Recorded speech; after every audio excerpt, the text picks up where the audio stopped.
Welcome to this week's program. I'm Shannon Lurkey.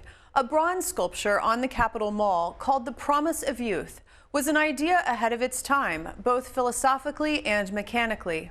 This work of art will soon be revitalized by incorporating it with the new memorial dedicated to Minnesota Medal of Honor recipients. The forlorn statue in an empty pool outside the Veterans Service Building at the state capitol will soon be repurposed into a dual role, linking an artist's vision of the hopefulness of youth with Minnesota's courageous Medal of Honor recipients. In the fall of 2016, the descendants of the 72 Medal of Honor recipients with ties to Minnesota were recognized at a groundbreaking ceremony next to the sculpture. That year, the legislature approved a plan to incorporate the Promise of Youth sculpture with Medal of Honor symbolism to create a new Minnesota Medal of Honor memorial on the state capitol grounds. The updated memorial is another element realizing Capitol architect Cass Gilbert's desire for a tribute to veterans at the south end of the Capitol Mall. What I like best about the design that was selected, it connects the dots. The Capitol complex has a number of memorials, the World War II, the Vietnam, the Korean. We have now the family tribute that's wrapping its arms. And this was the one that wasn't a standalone, but a unifying memorial that just fits in. And to me, it's almost like a capstone. So that's what I said, this clicked.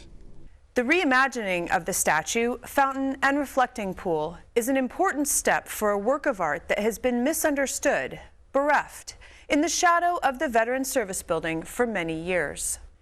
The statue was commissioned in 1952 as an artistic component of the Veterans Service Building.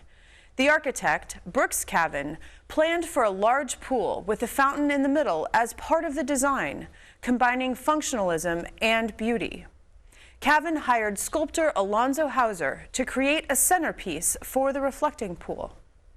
Hauser designed The Promise of Youth, a figure of a young female encompassed by a bronze flower with mechanical petals that open and close with the sun.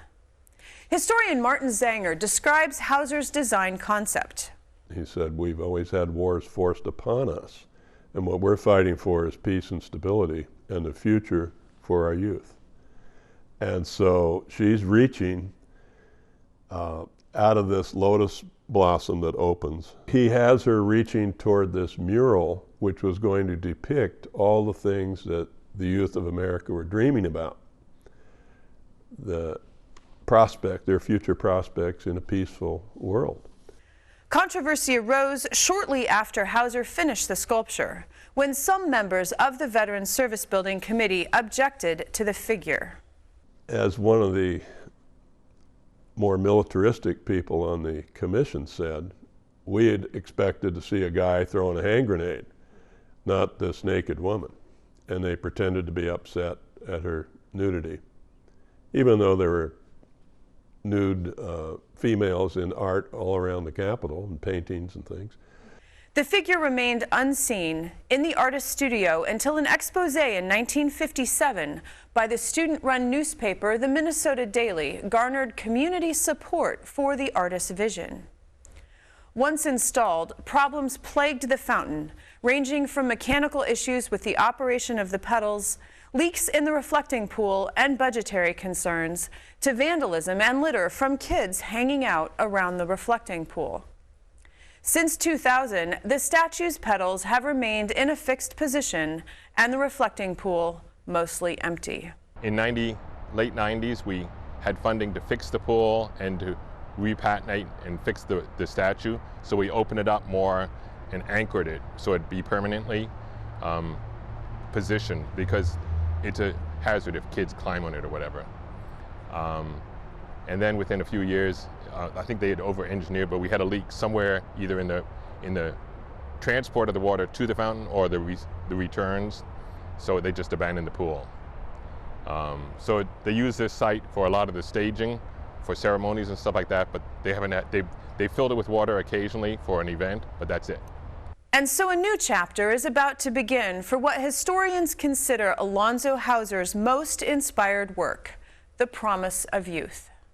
The promise of youth is a very powerful phrase, very, very much so. And I think, if you get into the weeds, you can do a lot of things, but I think it's almost a mission statement. All right, why do we